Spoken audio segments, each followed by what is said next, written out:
Hey, what's up, guys? Happy midweek to you. I hope you're having a great week. I wanted to do another quick random video here, and this is in response to a tweet I posted yesterday that just got people hurt. It just seemed to hurt feelings. It hurt butts. There's a lot of butt hurt. Let me show it to you real quick, and I think you guys will probably all laugh when you see this. But yesterday I tweeted this. Today is day number 262 that the PBC has been unable, to get the Spence versus Crawford fight signed or announced, despite having zero possible roadblocks or excuses. Now, by the way, today is day 263. All right. So I posted this yesterday. And obviously, what I'm referring to here is the fact that Terrence Crawford's last fight was November 20th last year. And here we are in August, and he hasn't been with Top Rank since then. In fact, he's gone as far as to sue Top Rank. How's that lawsuit going? I haven't heard much about it lately. I don't think it's really going anywhere. But for years, we have heard, specifically from the PBC side, the Errol Spence side, the Al Heyman, Sam Watson, that side, Showtime, Fox, et cetera, we have heard that the biggest roadblock preventing the most anticipated fight at welterweight was Bob Arum in Top Rank. Well, that hurdle, that roadblock has not been a factor now for 263 days. Yet, the fight is not signed. Am I solely blaming PBC here? No, the fighters are a part of this equation, okay? But the reason why I mentioned PBC in my tweet, and I know 90% of you out there watching this already get it. Trust me, I know. This is for the 10% of you who are challenged. The reason why I mentioned PBC here is because they are the sole negotiator in terms of promotion platform. They are the sole negotiator here. They're not negotiating with Top Rank, Golden Boy, Matchroom. They're not negotiating with any rival networks. They don't have to talk to DAZN, ESPN, BT Sport, nobody else. It is 100% in-house. Now, I understand that Terrence Crawford, as of yet, is technically not a PBC fighter, but he is a free agent. So, this tweet, obviously, is referring to the hypocrisy of all the PBC stands, all the people at Showtime and Fox, the Steven Espinosas of the world, the Al Heymans and Sam Watsons, it's all the people at PBC, all those guys and their stands in the Twitter boxing universe, in the YouTube boxing community that said, again, guys, it's not like it was 6 months. It was years of, it's Bob Arum, it's Top Rank. Once Terrence Crawford leaves Bob Arum, boom, this fight's getting signed. Or, look, it went to this extent. And some of you may have forgotten about this, but Showtime and Fox, during their broadcasts, when they would show graphics of, the top welterweights or the welterweight champions, they'd leave Terrence Crawford off. Even during times where Terrence Crawford was number 1, number 2, number 3 on most pound for pound lists, when he was seen as an elite level fighter rated higher than Errol Spence, they would leave Terrence Crawford off of their graphics. And their justification for this, remember when the PBC said, we don't recognize the WBO. We don't recognize them. Remember that shit? That went around for a while. They wouldn't include WBO fighters in their graphics and stuff on their broadcast. They went as far as to not recognize one of the major global sanctioning organizations so that they wouldn't have to talk about Terrence Crawford. That's the extent of the excuses over there. And the justification with all the PBC stands on social media and everything else was, the WBO, nobody fucks with that. And then finally, when that was called out enough, it was, it's Bob Arum, it's Top Rank. He won't even negotiate. Well, it hasn't been an issue now for 2/3 of a year, going on 3/4 of a year. Now, nowhere in my tweet right here did I mention that I never said this fight won't happen. I never said that it's more on one fighter than the other or anything else. I'm putting it on the promotion, okay? And this tweet represents the majority of fans' opinion.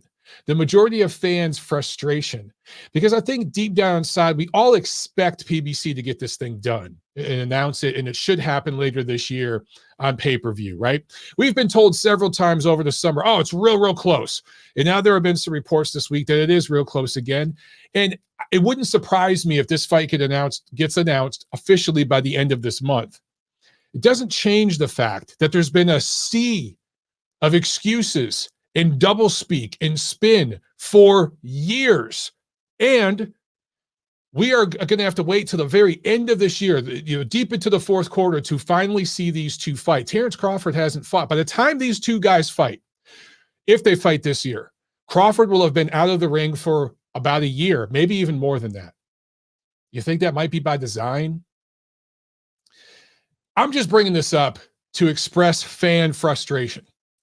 I'm always going to take the fans' point of view in posts like this. And those of you who actually follow me on Twitter and, listen to my show or watch my show live, whatever it is, you've heard me go after everybody. Golden Boy Promotions, Matchroom, Top Rank. You've heard me go after specific fighters at times when I don't agree with their antics. Tyson Fury, Deontay Wilder, Canelo Alvarez, Ryan Garcia, whoever it is. You've heard me do that. I've just about given it to everybody at some point. WBC, WBA, the state athletic commissions, different judges who screw things up, and the commissions that enable them. You've heard me go after just about everyone.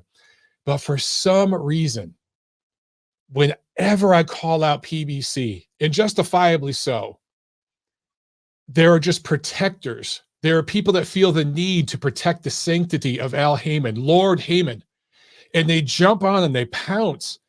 It's crazy, dude. Again, I posted this tweet yesterday. I woke up this morning with my morning coffee, checking up on my emails and my tweets, and I see some of the responses to this. And I'm not going to read them here. I'm not going to go over them. But some of these people, and I have responded to a handful of them that were somewhat reasonable. I have. I've indulged some of these people today. But there are multiple, like a handful of them that I just block the people because it's like, dude, I can't even reason with you. You are so ignorant. And what's funny is the people that always jump to the same conclusions and where they're going to go, a lot of these people, they don't follow me. They have no idea about the 99% of my work. They don't recognize the totality of my work. They just hear or see or read and remember what they want to. And they ignore the rest. It's just noise to them. And they do this because they're sheep. They are parishioners of a church. And they're not going to ever leave that church. They can't hear anything outside of it. Right? So they just want to hear the sermon over and over. And when they hear anything different, their brain explodes. And they have to jump to a quick, visceral, emotional reflexology response, some low-hanging fruit to jump to explain what's going on because they're hearing something that's different from the narrative they're fed all day, every day. So this morning, just real quick, I quote tweeted myself.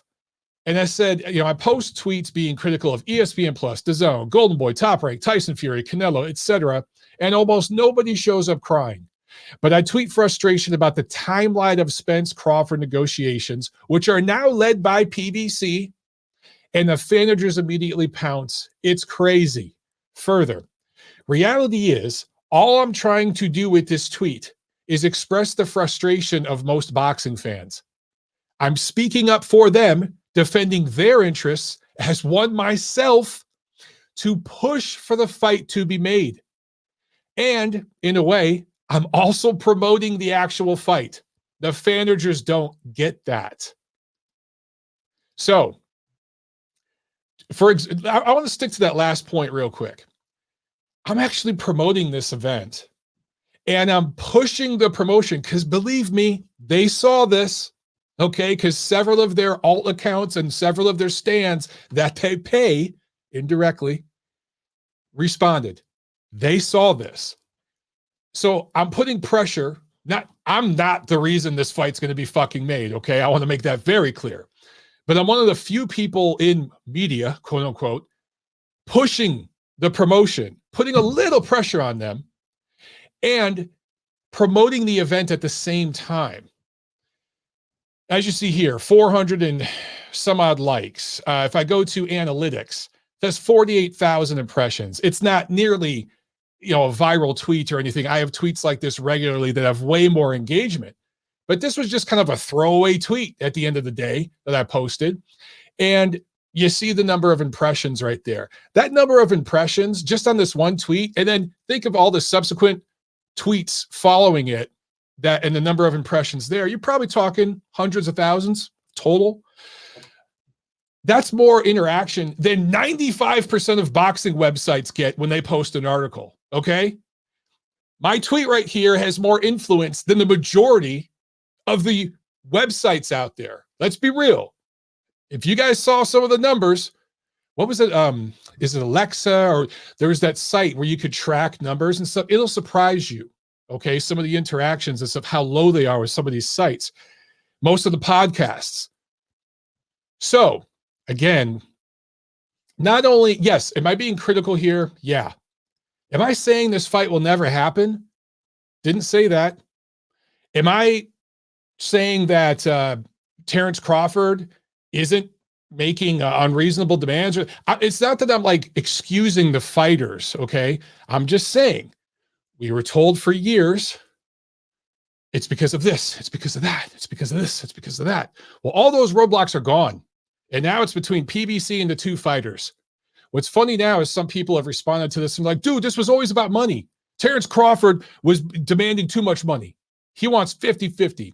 And it was always that way. That was always the reason. Really? Well, then why were you the one retweeting, motherfuckers, when they said, oh, it's Bob Arum. Oh, it's that devil at Top Rank. Oh, it's this. Oh, it's that. Why were you retweeting that shit? Why were you giving those fuckers clicks on their clickbait nonsense?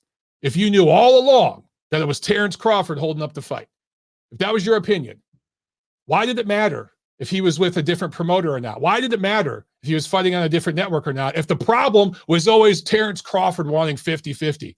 People change their narratives all the time to fit an agenda. And then they accuse me of having an agenda when I post a tweet defending their interest as fans, putting pressure on the promotion to make the fucking fight. It's insane. It's insane. Anyway, I just thought I'd post this and have a little fun today. That's all. I'll see you guys on Friday for the wrap up. Peace.